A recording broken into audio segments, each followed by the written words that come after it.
इस क्लास में हम लोग देखने वाले हैं एप्सिलॉन नॉट का विमीय सूत्र और उसका एसआई मात्रक क्या होगा। इसके पहले की क्लास में हम लोगों ने कूलाम का नियम, कूलाम का व्यंजक कंप्लीट किया है, कूलाम का नियम क्या है और उसका डेरिवेशन क्या है।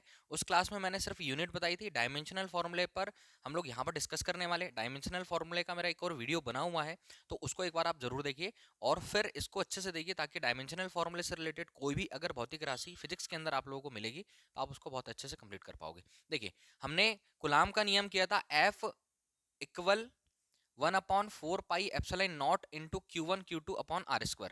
बेसिकली हमने देखा था कूलाम के नियम की परिभाषा, कूलाम ने दो स्थिर आवेशों के मध्य लगने वाले बल के लिए एक व्यंजक दिया था, जिसको F अनुक्रमानुपाती हम लोगों ने निकाला था। F अनुक्रमानुपाती Q1 Q2 और F अनुक्रमानुपाती हमारे पास था 1/R²। समानुपाती या अनुक्रमानुपाती हम लोग यहाँ पर बोल सकते थे।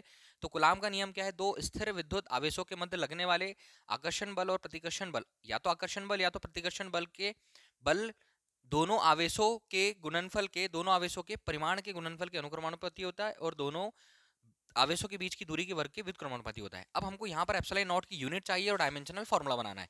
तो देखिए, यहाँ पर हम लोग क्या करेंगे, इसको इधर लेकर आएंगे तो ये आ जाएगा हमारा एप्सिलॉन नॉट। एफ को हम ट्रांसफर कर देंगे तो हमारे पास बच जाएगा Q1 Q2/4 पाई एफ और ये हो जाएगा R²। देखिए, पाई है, इसकी कोई यूनिट होती नहीं है।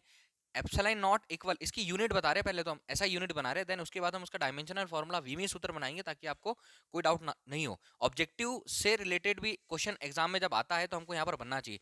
तो एप्सिलॉन नॉट की वैल्यू होती है हमारे पास 8.854 इंटू 10⁻⁻12। ये होती है एप्सिलॉन नॉट की वैल्यू, लेकिन इसकी यूनिट, इसका डायमेंशनल फॉर्मूला भी हमारे लिए उतना ही इंपॉर्टेंट होता है।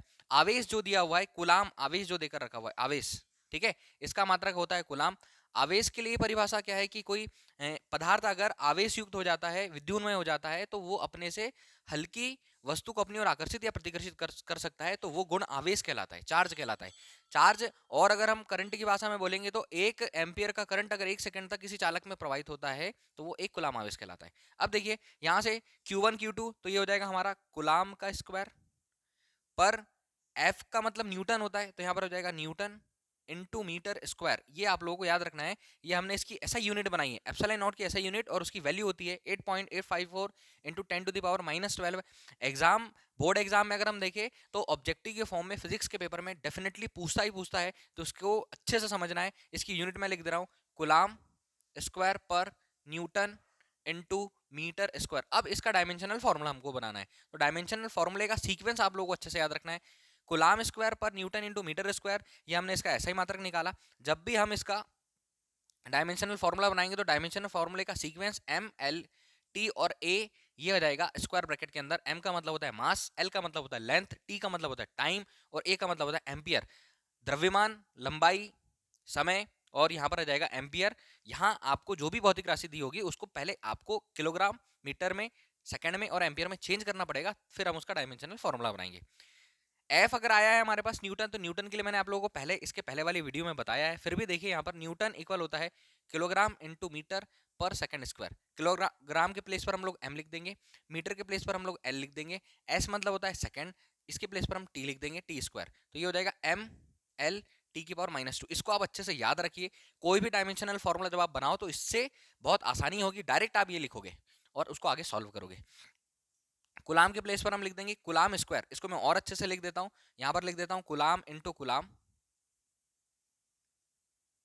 बाय, ये हो जाएगा न्यूटन इंटू ये हो जाएगा मीटर स्क्वायर। तो देखिए, कुलाम का डायमेंशनल फॉर्मूला हम लोग इस पर एक वीडियो कंप्लीट कर चुके हैं। 80, ये वाले कुलाम के लिए क्या जाएगा हमारे पास 80 बाय न्यूटन के लिए मैंने आप लोगों को निकाल कर बताया M L T⁻², और मीटर स्क्वायर मतलब ये हो जाएगा L स्क्वायर। सबको सॉल्व कर लीजिए और सबको न्यूमरेटर में रखिए, अंश में रखिए, वो हमारा डायमेंशनल फॉर्मूला तैयार हो जाएगा। देखिए, यहां से L और L स्क्वायर, L है और L स्क्वायर, इसका मल्टीप्लाई करेंगे, ऊपर इन दोनों का मल्टीप्लाई करेंगे तो ऊपर आ जाएगा A square T square, A square T square by, यहां पर आ जाएगा हमारे पास M L⁻³ टी की पावर, यहाँ पर टी की पावर -2 है, टी की पावर -2 है और L⁻3, सबको न्यूमरेटर में लेकर जाएंगे, सबको न्यूमरेटर में लेकर जाएंगे तो हमारा डायमेंशनल फॉर्मूला एप्सिलॉन नॉट का, एप्सिलॉन नॉट पर हम लोग बात कर रहे हैं 8.854 इंटू 10⁻⁻12। एक नंबर तो डेफिनेटली बोर्ड एग्जाम के लिए यहाँ से पूछा जाता है क्वेश्चन, तो इसको आप लोग यहाँ पर श्योर करिएगा। देखिए, एम की पावर, एम नीचे से ऊपर जाएगा तो -1, एल नीचे से ऊपर जाएगा तो एल की पावर -3, टी यहाँ पर टी स्क्वायर है, टी -2 है, ऊपर हम न्यूमरेटर में लाएंगे तो +2 हो जाएगा, और ए स्क्वायर।